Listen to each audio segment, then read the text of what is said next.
Asia কাপের countdown শুরু হয়ে গেছে। আগামী ৯ সেপ্টেম্বর থেকে সংযুক্ত আরব আমিরশাহিতে শুরু হচ্ছে এশিয়া কাপ টি-20 টুর্নামেন্ট। আর সেই প্রতিযোগিতার জন্য ভারতীয় দল ঘোষণার অপেক্ষা এখন তুঙ্গে।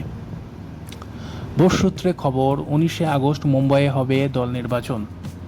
অজিত আগরকরের নেতৃত্বাধীন নির্বাচক কমিটির সঙ্গে থাকবেন প্রধান কোচ গৌতম গম্ভীর এবং টি-20 অধিনায়ক সূর্যকুমার যাদব। সেখানেই চূড়ান্ত হবে এশিয়া কাপের দল।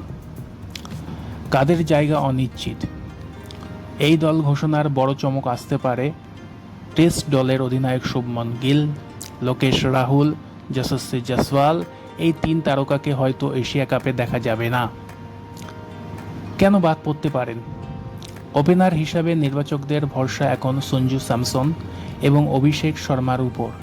যশস্বীকে বলা হয়েছে লাল বলের ক্রিকেটে মন দিতে, আর লোকেশের ফিটনেস নিয়েও প্রশ্ন আছে, ফলে শুভমনের সুযোগও কমে যাচ্ছে।